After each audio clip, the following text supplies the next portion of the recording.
네, 버그마트홀 오신 여러분 환영합니다. 저는 유튜브 위라클 채널 운영하고 있는 박위라고 합니다. 반갑습니다. 근데 진짜 제가 여기 제가 위치상으로 이곳 정 가운데 있었거든요.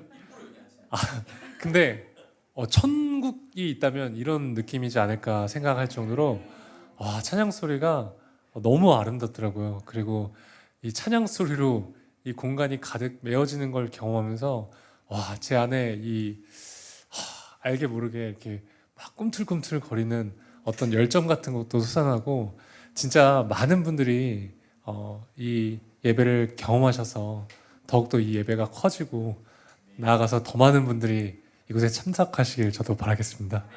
네, 이런 귀중한 시간에 너무나도 부족한 저에게 제가 만난 하나님에 대해서 여러분과 나눌 수 있는 기회를 주셔서 진심으로 감사합니다.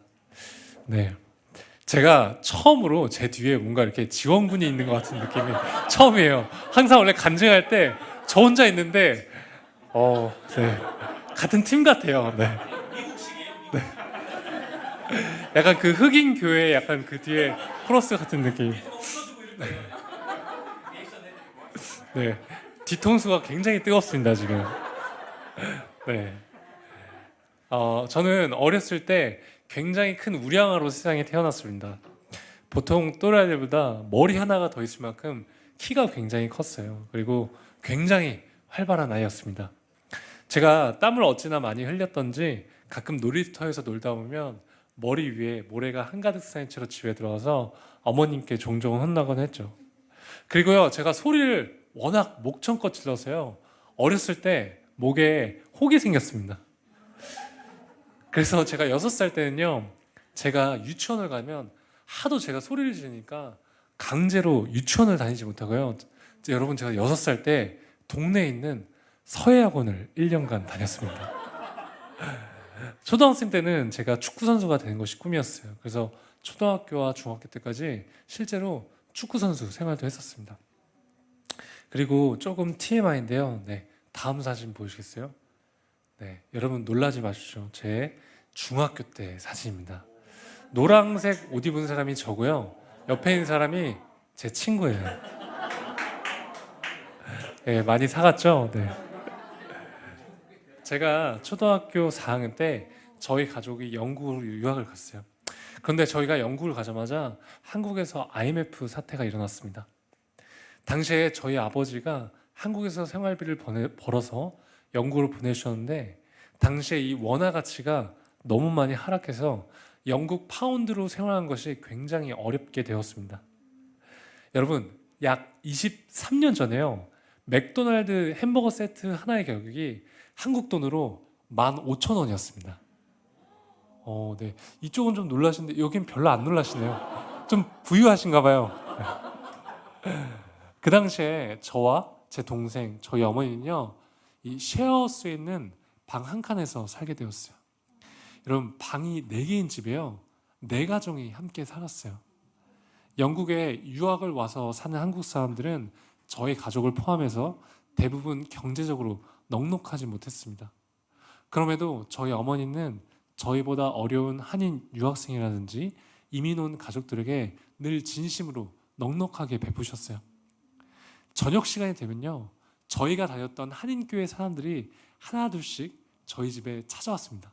그리고 같이 밥을 먹었어요. 저는 어린 마음에 솔직히 저희 어머니가 이해가 되지 않았습니다. 저희 집 사정도 굉장히 어려웠었거든요. 엄마, 왜 이 사람들 맨날 우리 집 와서 밥 먹는 거야? 우리도 힘들잖아. 근데 어머니는 단 한 번도 제가 묻는 질문에 대답하지 않으시고 그냥 밝게 미소만 지으셨어요. 그러다가 경제 사정이 더 어려워지면서 저희는 다시 한국에 들어오게 됩니다. 세월이 흐른 후에 어머니께서 비즈니스차 영국을 가시면요, 현지에 있는 한인분들이 저희 어머니를 공항까지 데리러 오시고 막 서로 집에 모시려고 했다고 해요. 그렇게 어머님의 이 대가 없는 나눔은 더 큰 사랑으로 보답받게 되었습니다. 저는 어머니가 막 너무 많이 베풀고 나눈 것에 불평도 많이 했지만 저는 어머니의 삶을 존경하게 되었어요. 그래서 저도 어머니처럼 살도록 조금씩 노력했죠. 그 결과 제 삶은요, 이 물질적으로 얻을 수 없는 행복과 소중한 인연들로 풍요로워졌습니다. 사랑을 베풀면 더 큰 사랑이 찾아온다는 사실을 제가 어릴 때부터 배웠던 것 같아요. 사랑을 베풀면 어떤 방법을 통해서든지 비록 다른 형태일지라도 다시 사랑으로 되돌려만다는 것을요. 자, 이제 지금으로부터 약 8년 전 이야기입니다. 제가 취업할 때쯤 지금처럼 굉장히 취업난이 심했습니다. 대학교 때 제가 정말 학점도 안 좋아서 취업 스트레스를 엄청나게 받고 있었어요. 여러분, 제가 학점이 좀 안 좋게 생겼죠? 네, 다들 인정하시네요. 그나마 제가 옷을 좋아했어요. 패션에 관심이 있어서 패션 관련 기업에 취업을 하겠다고 생각했습니다. 그러던 중에 제가 우연히 외국계 패션 기업에 인턴 사원으로 들어가게 되었어요. 저는 당시 학교에서 전공학점 18학점도 받고 인턴 사원 월급도 받고 경력도 쌓게 되었습니다. 6개월 정도 후에는요, 심지어 정직원 제안도 받게 되었습니다. 그렇게 저는 운 좋게 덜컥 취업을 하게 되었어요. 솔직히 기분이 정말 좋았습니다. 저는요, 제 인생이 마치 톱니바퀴가 맞물리듯 완전히 풀렸다고 생각을 했어요. 저는 주중에 회사를 다니면서 열심히 일한 저에게 보상을 주었습니다. 바로 세상적인 쾌락으로 보상을 주었어요. 저는 주말마다 술을 마시고 클럽을 다녔습니다. 다들 조용하시네요. 네, 솔직히 그 당시에는요, 정말 재밌었어요. 한 번은 제가 토요일 날에 술을 많이 마시고 주일날 이렇게 교회를 와서 이런 기도를 한 적이 있습니다. 하나님, 저는 세상의 쾌락을 포기할 수가 없습니다. 하나님, 저는 교회 반, 세상 반, 회색 크리스찬으로 살겠습니다. 하나님, 그러다가요, 제가 이제 죽을 때쯤 됐을 때 그때 완전히 하나님께 돌아갈게요. 영혼이 있으신 거죠 지금? 약간 여러분, 이게 농담이 아니고요. 제가 육성으로 그렇게 기도를 했었어요. 제가 정직원 전환이 되는 시점에 친구들과 축하 파티를 열게 됩니다. 그날 제가 술을 마시고요, 필름이 끊기게 되었어요. 그리고 제가 다시 눈을 떴을 때는요, 네, 이런 상황이었습니다. 하얀 천장이 보였어요. 병실이었는데요, 제가 직감적으로 알았습니다. 중환자실이라는 것을요. 저는 이 사진처럼 아까 병원의 온갖 장치들이 제 몸을 둘러싸고 있었어요. 여러분, 제 몸이요, 제 눈으로 분명히 보이는데 이 쇄골뼈 밑으로는 정말 아무것도 느껴지지 않고 아무것도 움직일 수가 없었습니다. 여러분, 이게 어떤 느낌인지 감이 잘 안 오시죠? 지금 한번 다 같이 한번 손을 한번 들어보실까요? 네, 자, 여러분, 하나 둘 셋 하면 손톱에 한번 힘줘 보겠습니다. 자, 하나 둘 셋. 자, 이번에는요, 머리카락에 한번 힘줘 볼게요. 자, 하나 둘 셋. 자, 나는 손톱이나 머리카락에 힘이 들어간다. 한번 손 들어보세요.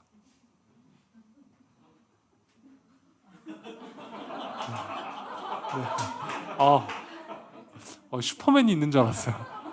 여러분, 힘이 안 들어가시죠? 여러분, 이런 느낌입니다. 분명히 내 몸의 일부분인데 내가 아무리 힘을 주려고 해도 힘이 들어가지 않고요, 아무것도 느껴지지 않는 거예요. 그런데 저는 내가 수술을 하고 마취를 했는데 아직 마취가 풀리지 않았구나 정도로 생각을 했습니다. 나중에 제 목을 수하신 의사 선생님이요, 회진을 돌다가 제게 오셔서 이렇게 말씀하셨어요.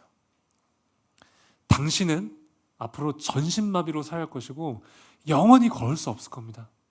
이 손가락도 절대 움직이지 못할 거예요.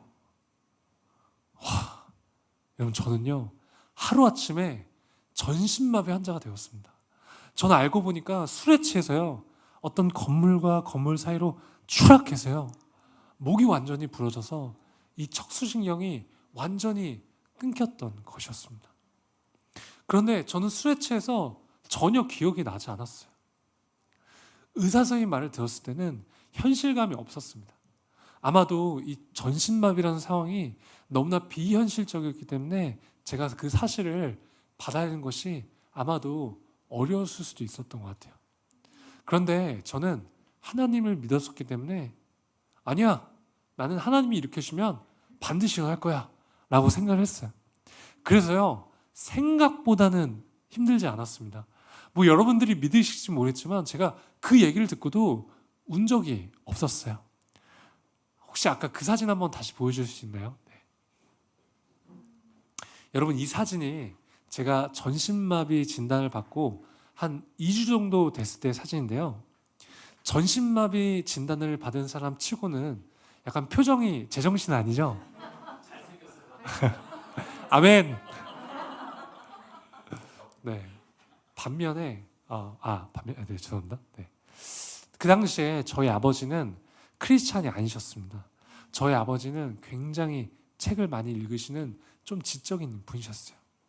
아버지는 기독교를 그저 하나의 종교로 생각하셨어요.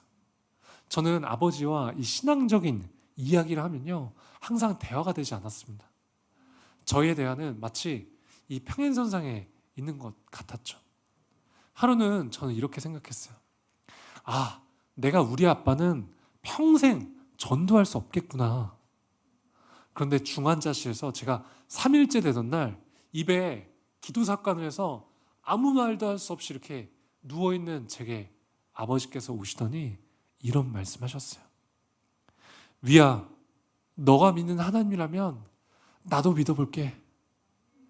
와, 여러분, 저는요, 제가 전신마비가 된 상황보다 저희 아버지가 하나님을 믿게 된 사실이 더 말도 안 되는 상황이라고 생각을 했어요.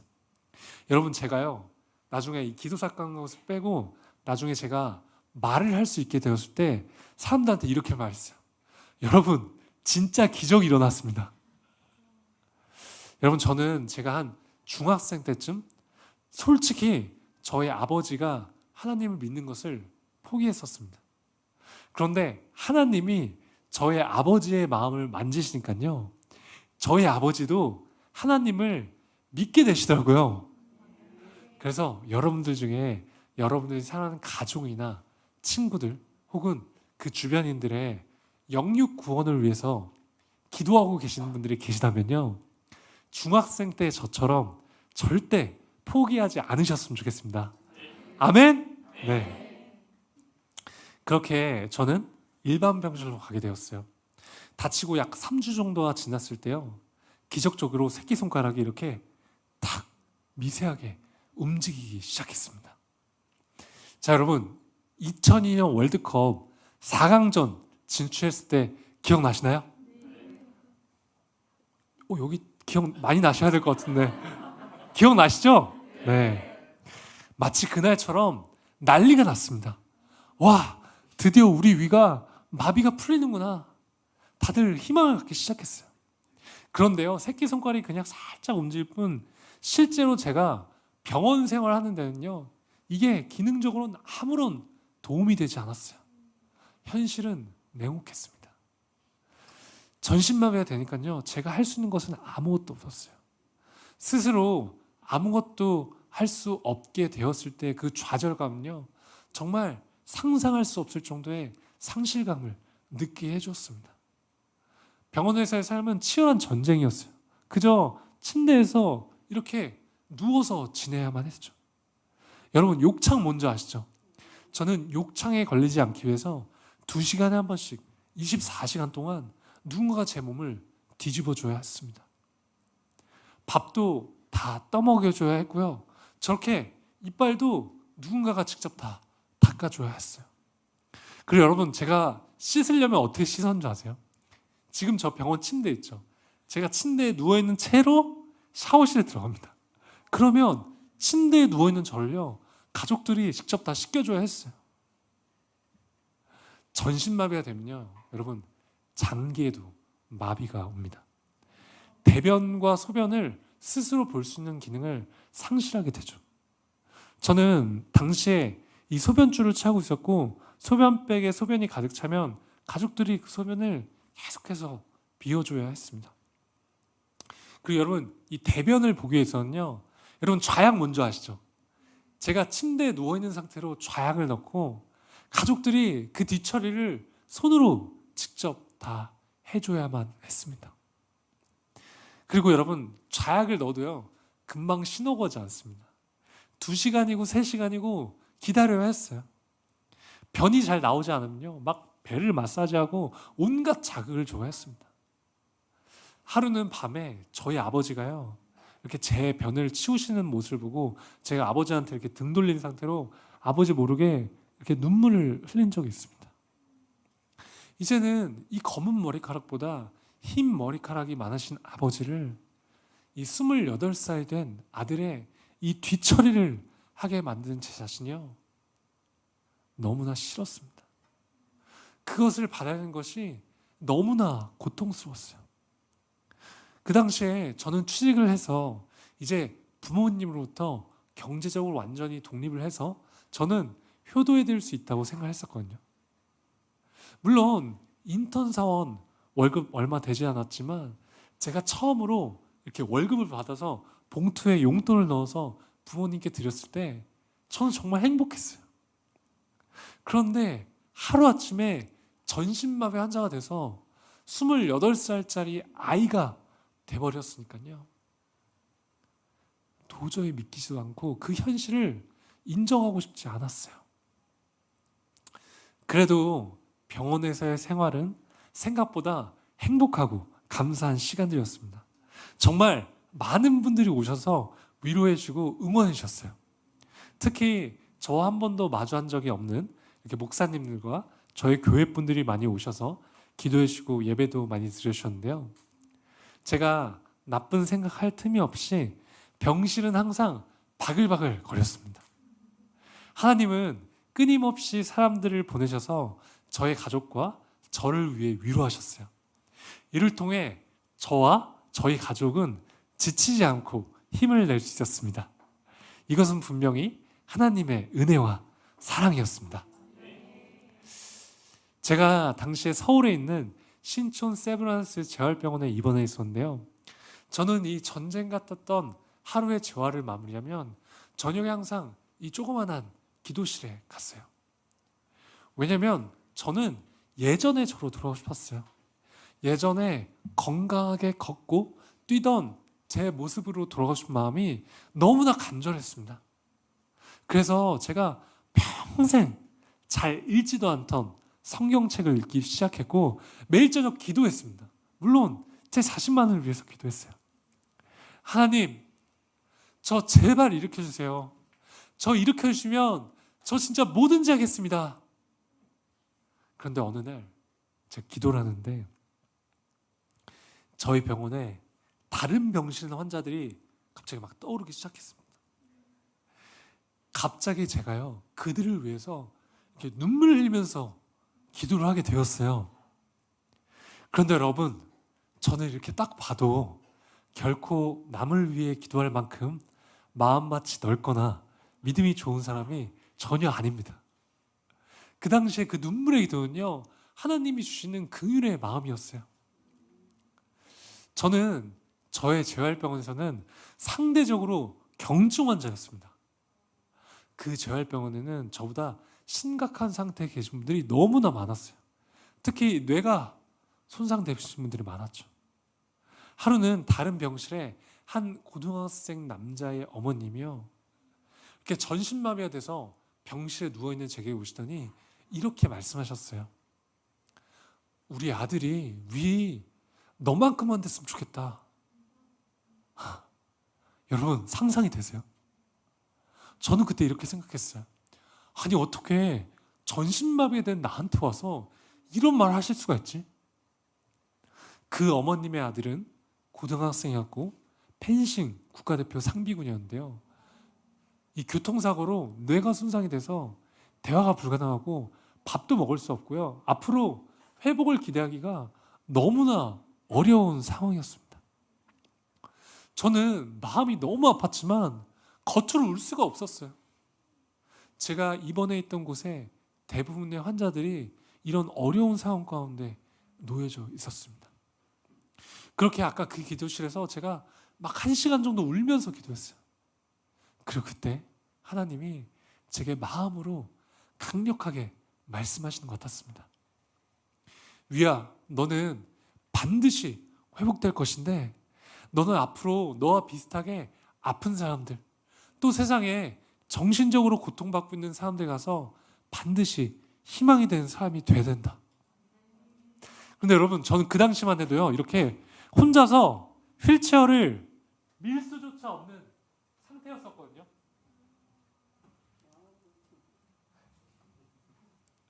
지금은 잘 밀죠.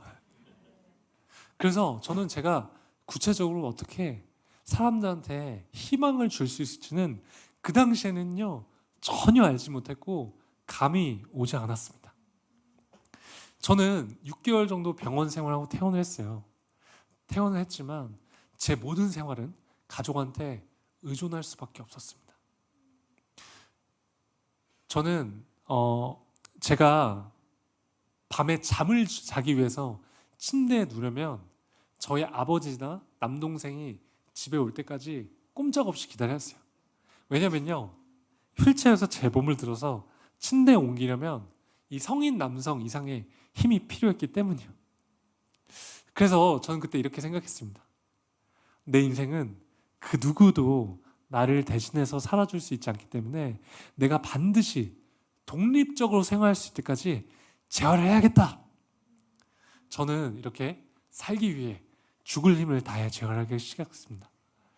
저는 비나 눈이 오지 않으면 영하 5도 밑으로 떨어지지 않으며 온몸에 핫팩을 붙이고 한강에 나가서 매일 3시간 이상을 휠체어를 밀었습니다. 50m, 100m, 500m, 1km 휠체어를 스스로 밀 수 있는 거리를 서서히 늘려나갔어요. 저희 집이 서울의 용산인데요, 하루는 제가 혼자서 휠체어를 3시간 동안 밀어서 11km 떨어져 있는 난지도 한강공원까지 혼자 휠체어를 밀 수 있게 되었습니다. 감사합니다. 네. 저는 그때 이런 생각했어요. 내가 이제 우리 집에서 11km 떨어진 곳에 혼자 놓여지더라도 이제 나 혼자서 집은 갈 수 있겠구나. 저는 그리고 소변줄을 빼고 혼자 일회용 소변줄을 이용해서 스스로 소변도 볼 수 있게 되었습니다. 그리고 제가, 여러분들 잘 모르시겠지만 아직도 제가 손가락 힘이 많이 약해요. 예를 들면 혼자서 지퍼를 내리기도 어렵고요. 단추는 아직도 혼자 잠글 수가 없습니다. 그래서 제가 혼자서 이렇게 좌약을 넣는 것은 저한테 너무나 어려운 일이었거든요. 하지만 지금은 혼자서 좌약도 넣을 수 있게 되었습니다. 그리고 휠체어에서 침대로 혼자 옮겨 놓을 수 있게 되었습니다. 그리고 오늘은 제가 심지어 운전도 해서 왔습니다. 여러분, 제가 스스로 독립적으로 내가 생활할 수 있다는 것이 얼마나 감사한지 모릅니다. 제가 나름대로 재활도 열심히 하고 신앙생활도 열심히 하면서 나름 행복하게 살아가고 있었어요. 그런데 어느 날 저한테 한 가지 의문점이 생겼습니다. 저는 제 자유의지를 가지고 술을 마셔서 다쳤기 때문에 한 번도 하나님에 대해서는 원망한 적이 없었어요. 그런데 제가 전신마비가 돼서 이 휠체어를 타고 이 세상을 살아가 보니까요, 세상에 태어날 때부터 자기 의지와 상관없이 장애가 있거나 정말 수많은 요인들로 인해서 고통받고 있는 사람들이요, 제 눈에 너무 많이 보였습니다. 아니, 우리 솔직히 우리가 다니는 교회에서는 공평하신 하나님이라고 말을 하는데 제가 바라보는 이 세상은요, 너무나 불공평해 보였어요. 그래서 저는 하나님께 따졌습니다. 아니, 하나님, 지금 이 세상에 이렇게 수많은 사람들이 고통받고 있는데 왜 가만히 내버려 두시는 거예요? 아니, 공평하신 하나님이라면서요. 하나님, 저는 당신이 전혀 이해가 되지 않습니다. 아니, 만약에 하나님이 진짜 실제로 살아계신다면 적어도 그 힘들어하는 사람들, 그 고통받고 있는 사람들을 위해서 하나님이 직접 가셔서 도와주시는 거 아니에요? 한번 대답해 보세요. 그리고는 제가 막 하나님께 따졌던 것을 잊어버렸어요. 그리고 약 3일 정도가 지나고 제가 화장실에 있었는데요. 여러분, 보통 화장실에서는 하나님 생각 잘 안 하시잖아요. 많이 하세요? 여러분, 이거 진짜 리얼입니다. 실제 상황이에요. 제가 화장실에 있는데 갑자기 제 마음속으로 하나님께서 강력하게 말씀하시는 것 같았습니다. 위야, 너가 가서 직접 사랑하면 되잖아. 와, 여러분, 저는 화장실에서 충격을 받았습니다. 도저히 반문할 수가 없는 거예요. 저는 하나님은 절대로 제가 한 질문에 제가 이해할 수 있는 대답을 하실 수 없을 거라고 저는 확신했었거든요. 저는 여태껏 살면서 제가 사랑해야 될 대상은 내 가족, 내 친구들, 그리고 제 주변인들이라고 생각을 했어요. 그런데 하나님은요, 제가 생각하는 그 사회적 약자들, 그 고통받고 있는 사람들, 위야, 너가 직접 가서 사랑하라는 것이었어요. 그러면서 하나님은 제게 이 사랑의 원리를 깨닫게 해주셨습니다. 여러분, 사실 우리는 지금 이 돈이면 거의 모든 것이 되는 자본주의 사회에서 살고 있죠. 그런데 여러분, 사랑은요, 이 돈이 없어도 줄 수 있습니다. 자, 보세요. 지금 다리를 쓸 수 없고 손가락도 완전하지 않은 저도요, 제가 만약에 당신을 사랑하기로 마음만 먹으면 사랑할 수 있습니다. 여러분, 우리가요, 사랑하기로 마음만 먹으면 사랑할 수 있더라고요. 저는 그게 너무 충격이었어요. 사랑은 세상의 가치가 수반되지 않더라고요. 그게 바로 하나님의 사랑이었습니다. 제가 마가복음 12장 30절에서 31절 말씀을 같이 읽기 원하는데요. 네, 제가 그걸 안 보내드려가지고 제가 읽어드릴게요. 여기서 좀 멋있게 외워서 읽으면 참 좋을 텐데 잠깐만요. 맨날 하던 말씀인데 헷갈려서 잠시만 기다려주세요. 네. 여러분, 마가복음 12장 30절에서 31절 말씀입니다. 저는 이게 우리말 성경이어서 조금 다를 수 있어요. 제가 읽어드릴게요. 의미는 통하니까. 내 마음과 내 목숨과 내 뜻과 내 힘을 다해 주 너의 하나님을 사랑하라는 것이고, 두 번째로 중요한 계명은 이것이다. 내 이웃을 내 몸과 같이 사랑하라는 것이다. 이보다 더 중요한 계명은 없다. 아멘. 여러분, 저는 이 땅에 살아가면서 제가 막 뭔가 엄청난 일을 해야지만 하나님께 영광을 돌릴 수 있다고 생각했었거든요.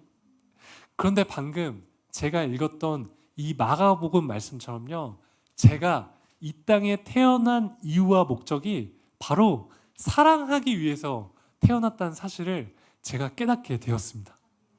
여러분, 저는 너무나 부족하지만 제가 그냥 이렇게 휠체어를 타고 제가 할 수 있는 선에서 그저 열심히 사랑을 베푸는 것이죠.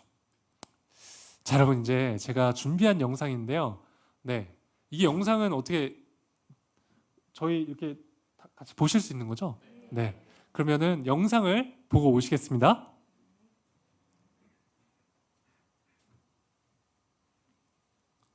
소리가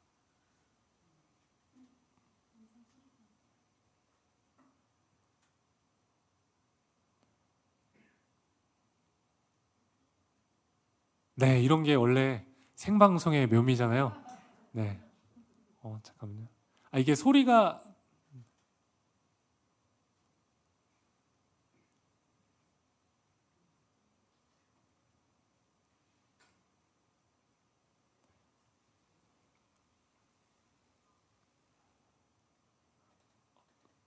이게 소리가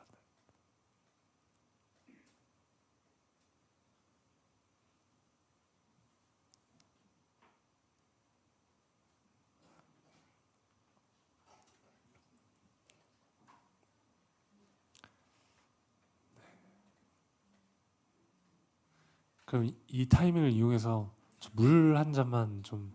네. 오늘 저희 어머니가 같이 와주셨어요.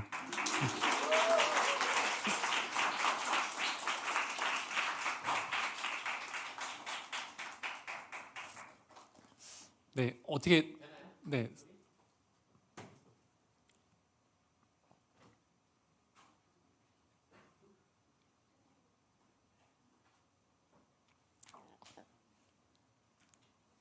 나의 몸이 아니었다. 그럼 다시 처음부터 해주시면 너무 감사하겠습니다.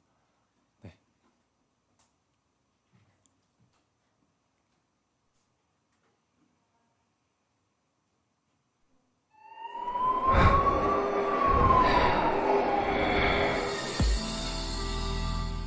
앞으로 못 걸어요. 네? 평생 힘들다고.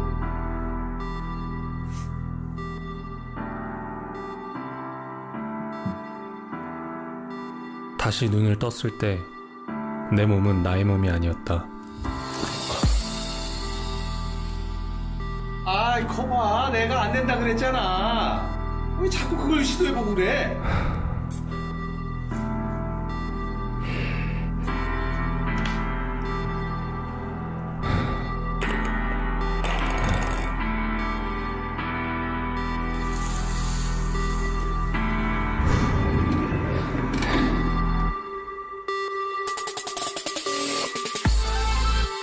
담당 의사는 손가락도 움직일 수 없다고 말했지만 나는 절대 포기하지 않았다.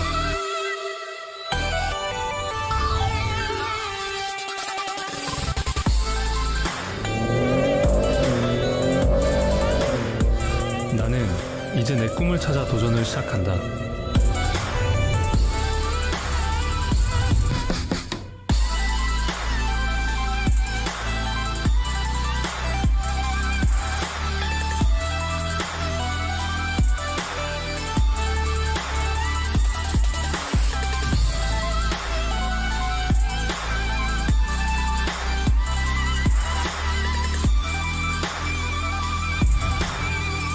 일할 수 있는 능력이 완전히 제한된 건 아닙니다.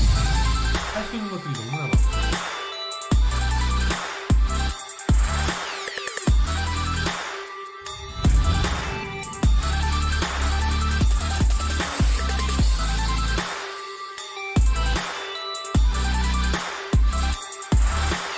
믿음은 바라는 것들의 실상이요 보지 못하는 것들의 증거라고 했다. 혹자에겐 터무니없는 믿음으로 보일지 모르겠지만 모든 사람 앞에서 반드시 일어나 보이겠다.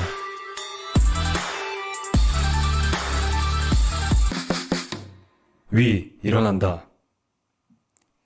네, 감사합니다. 네. 네.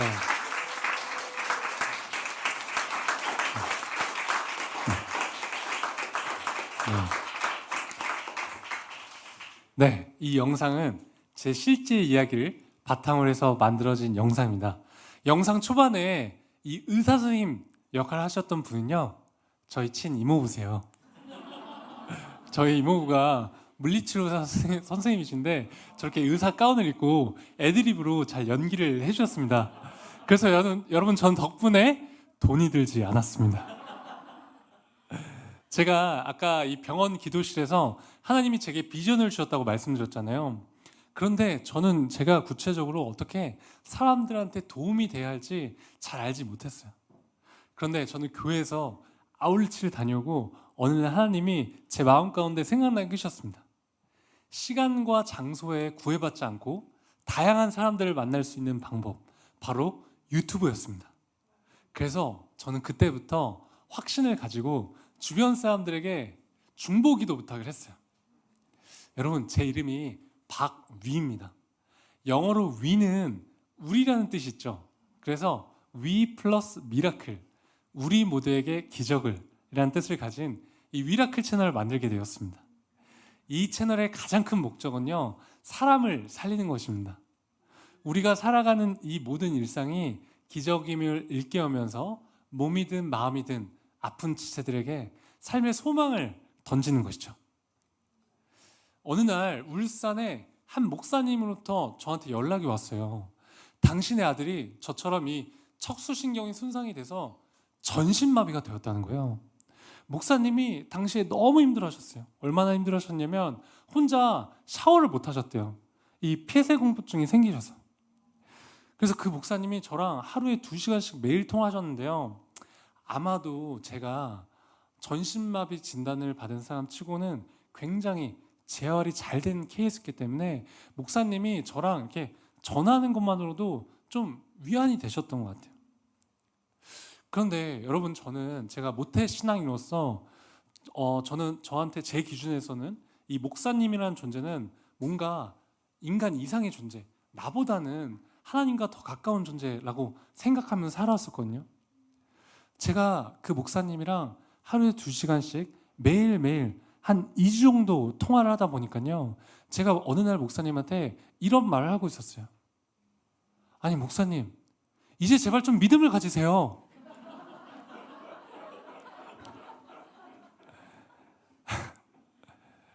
그런데 제 눈에는요, 그 목사님이 그저 전신마비가 된 한 아들의 아버지로 보였습니다. 제가 너무 가슴이 아파서, 제가 너무 안타까워서 주저없이 제가 혼자 휠체어를 타고 비행기를 타고 울산으로 날아갔습니다.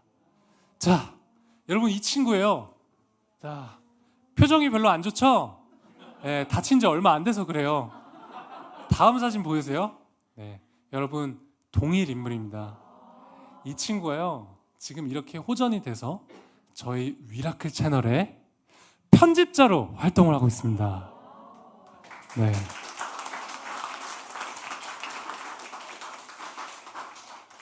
그런데 사실 여러분, 이 친구는 아직도 손가락이 전혀 움직일 수가 없습니다. 여러분, 한번 주먹을 한번 줘보실래요, 같이? 자, 여러분, 다른 한 손으로 이 부분 한번 만져보시겠어요? 이 부분. 네. 이 친구가 어떻게 편집하냐면 이 부분 있죠. 이 부분을 이용해서 여러분, 터치패드를 이용해서 두 손으로 직접 편집을 합니다. 와, 여러분 진짜 대박이죠? 이 친구가 편집한 영상이 궁금하신 분들은 저희 위라클 채널 구독과 좋아요, 알람 설정 부탁드립니다. 네, 여러분, 제가 웃고 있지만 농담이 아니에요. 네, 저는요, 제가 사랑을 주기 위해서 울산으로 갔다고 생각했습니다.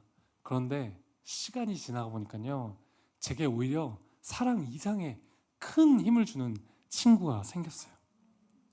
위라클 채널 하면요, 정말 많은 분들이 연락을 주세요. 그중에 가장 기억에 남는 글은, 제가 오늘 생을 마감하려고 했는데 우연히 보게 된 이 위라클 채널 보고 제가 살기로 결심했습니다.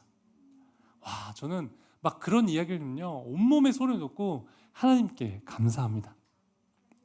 여러분, 하나님의 일하심은 너무나 놀라운 것 같습니다. 여러분, 하나님은 반드시 살아계십니다. 제가 아까 말씀드렸던 것처럼 전신마비 되면요, 이 장기의 기능도 마비가 됩니다. 자, 여러분, 이 초록색이 혹시 뭔지 아시는 분? 네. 자, 여러분, 이거는요, 여러분들 그 슈퍼에서 파는 그 길다란 먹는 쫀쫀이가 아닙니다. 여러분, 이거는요, 일회용 소변줄이에요.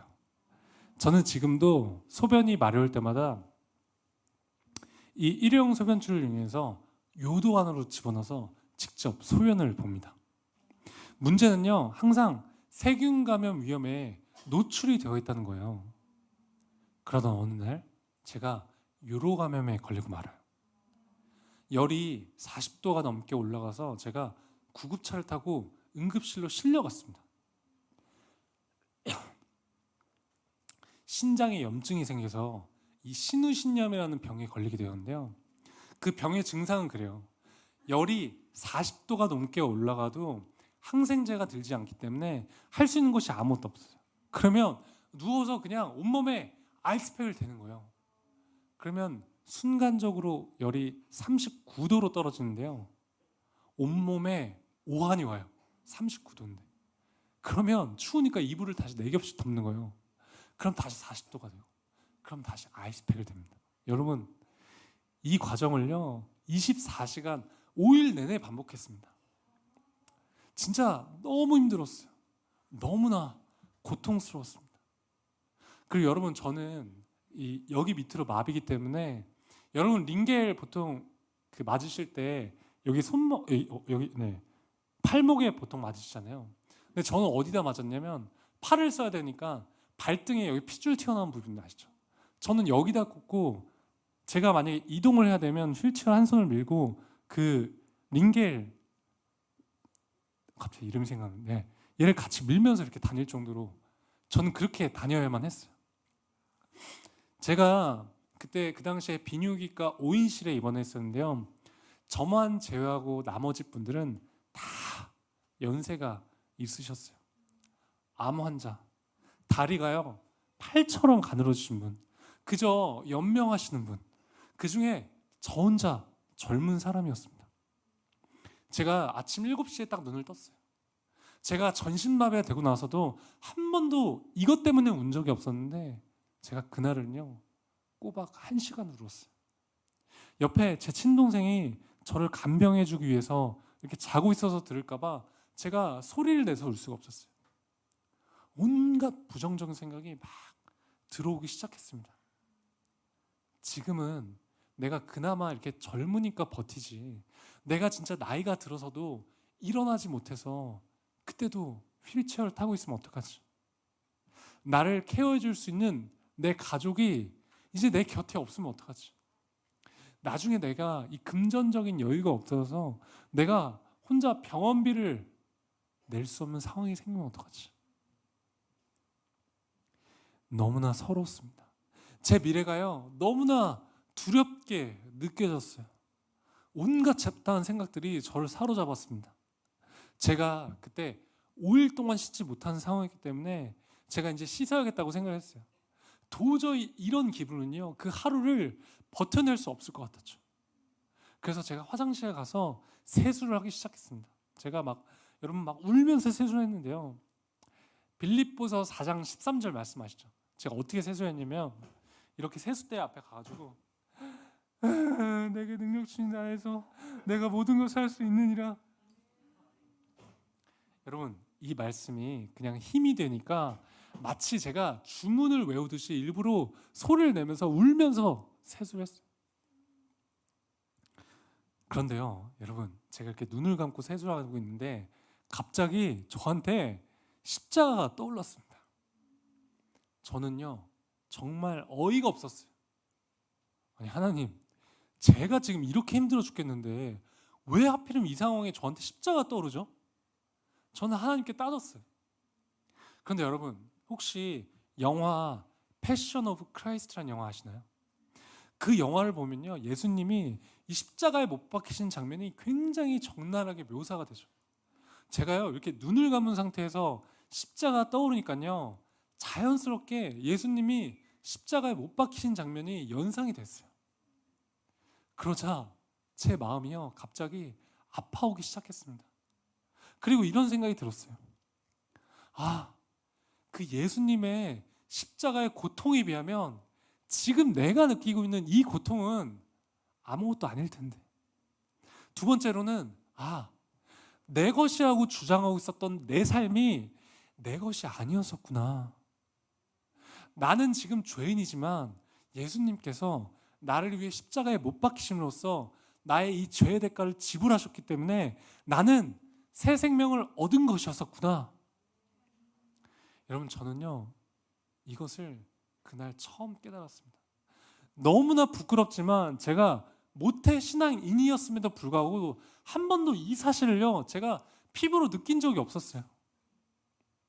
그래서 제가 이 세수대에서 막 엄청나게 울면서 하나님 죄송합니다 막 울면서 회개했어요. 제가 막 울다가요 울음을 딱 그쳤습니다. 그리고는 알 수 없는 힘이 다시 좀 생기기 시작했어요. 다시 열심히 재활할 수 있겠다는 생각과 제 미래에 대한 희망이 보이기 시작했습니다. 왜냐하면 저한테 성경 말씀 한 구절이 떠올랐기 때문입니다.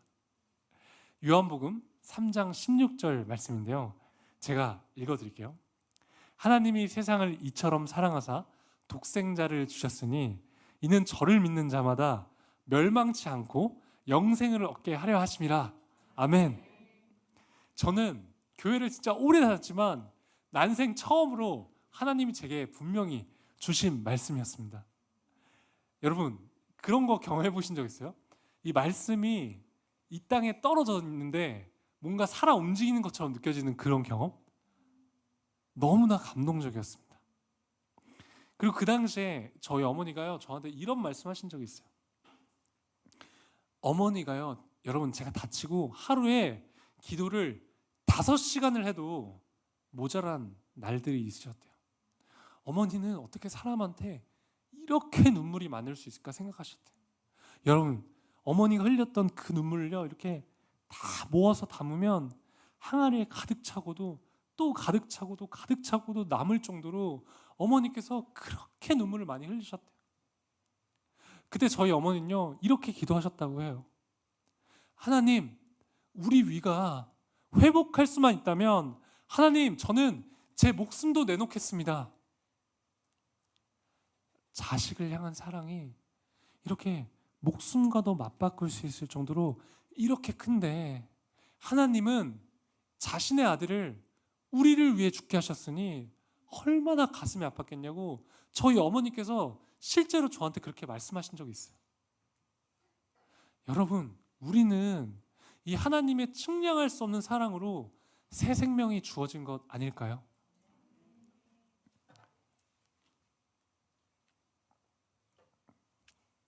저는 제가 다치기 전에 제가 걷고 뛰고 내 손으로 밥 먹고 스스로 대변 소변 보는 것에 대해 한 번도 감사하며 살지 않았습니다. 제가 전신마비가 돼서 제가 걷지 못하고 스스로 밥 먹지 못하고 스스로 대변 소변 볼 수 없게 돼 보니까요, 이제야 비로소 제가 과거에 너무나도 당연하다고 생각했던 그 일상들이 결코 당연한 것이 아니며 정말 기적과도 같은 삶이라는 것을 제가 깨닫게 되었습니다. 사람들은 보통 기적이라고 하면 눈먼 자가 눈을 뜨고 앉은뱅이가 일어서는 초현실적인 현상을 떠올립니다. 아니요. 여러분, 기적은요, 지금 휠체어를 타고 살아가는 저의 삶, 그리고 여러분들의 삶 그 자체입니다. 여러분, 남과 비교해서 지금 나에게 없는 것, 내게 부족한 것들을 바라보지 마시고요, 지금 내게 있는 것, 내가 현재 누리고 있는 것들을 바라보셨으면 좋겠어요. 현재 우리가요, 고난의 상황에 처했을지라도 우리가 감사할 수 있는 마음을 가질 때 이 위기를요, 기회로 바꿀 수 있는 힘이 생깁니다. 하나님은 항상 약한 자를 쓰셨어요. 그런데 제가 어렸을 때부터 수도 없이 설교 말씀에 등장했던 그 사건들은요, 그냥 솔직히 성경의 이야기로 생각했던 것 같아요. 이 다윗이 골리앗을 이기고 80세가 넘은 모세가 이스라엘 백성들을 이끌고 하나님의 부르심을 받고 이스라엘 백성들을 이끌고 출애굽을 하죠. 여러분, 저는 제가 육체적으로 얼마나 연약한지 누구보다 잘 압니다. 저는 만약에 지금 혼자서 휠체어가 없이 여기 문만이라도 빠져나가야 된다고 하면요, 여러분, 저는 여기서 바닥으로 내려가서 여기 큰 턱이 있기 때문에 여기도 내려가야 되고 이제 여기서부터는 기어서 가야 되겠거든요. 30분? 1시간도 넘게 걸릴지도 몰라요. 그런데 제가요, 전신마비가 돼서 그냥 제가 열심히 살아가기만 해도요, 이런 제 모습이 누군가에게는 힘이 되고 용기가 되더라고요. 제가 스스로 할 수 있는 것이 아무것도 없고 보잘것 없는 존재라는 것을 깨닫고 또 그 사실을 제가 인정하게 되니까요, 하나님이요, 저처럼 전신마비가 돼서 휠체어를 타고 있는 보잘것 없는 저도요, 도구로 사용하시더라고요. 여러분, 고린도전서 1장 27절에서 28절 말씀을요, 제가 읽어드리도록 하겠습니다. 네. 그러나 하나님께서 세상에 미련한 것들을 택하사 지혜 있는 자들을 부끄럽게 하려 하시고 세상에 약한 것들을 택하사 강한 것들을 부끄럽게 하려 하시며 하나님께서 세상의 천한 것들과 멸시받는 것들과 없는 것들을 택하사 있는 것들을 패하려 하시나니. 아멘. 여러분, 이 고린도전서 말씀처럼요, 하나님은 세상에 미련하고 약하고 천하고 멸시받는 사람들을 택하셨대요. 여러분, 만약 여러분이 지금 혹시 연약하고 고통 가운데 계신가요? 그럼 이제 아마도 하나님이 여러분들을 쓰실 수 있다는 뜻일지도 모르겠습니다. 여러분, 우리는 연약하기 때문에 하나님을 드러낼 수 있기에 감사해야 하지 않을까요? 우리의 고난은요, 하나님과 가까워질 수 있는 축복의 시간입니다. 세상 사람들은 아마도 지금의 제 모습을 보면서 끔찍한 고난의 시간 속에 있다고 생각하면서 말할지 모르겠어요. 그런데 여러분, 지금도 보세요. 제가 만약 다치지 않았다면 이렇게 여러분들과 마주할 수 있는 기회가 있었을까요? 저는 제가 전신마비가 된 생활을 통해서 삶의 진정한 행복과 가치를 깨닫게 되었습니다. 그리고 실제로 하나님과 더 가까워졌어요. 여러분, 우리가 이 세상 속에서 하나님의 관점으로 이 세상을 바라보길 원합니다. 우리의 고난이 왜 우리에게 이런 고난이 있는가, 고난의 이유에 대해서만 찾지 말고요, 지금 주어진 우리의 삶에 감사하고 하나님이 우리에게 계획하신 이 삶을 우리가 정말 소망하며 갈망할 때 하나님께서 우리 인생을요 책임져 주실 줄을 저는 믿습니다. 지금 이곳이요, 저한테는 너무 천국의 한 공간처럼 느껴져요. 얼마나 커질지 너무 기대가 됩니다. 네, 알겠습니다. 그래서 여러분, 앞으로 우리가 정말 이 버금 아트센터 이 모임을 위해서도 정말 공동체적인 마음을 가지고 이 예배를 위해서, 이 예배의 부흥을 위해서 기도하는 시간을 가신다면 너무나 좋을 것 같습니다. 여러분, 지금까지 제 긴 간증 들어주셔서 너무나 감사드리고요. 여러분, 항상 힘내십시오. 할렐루야!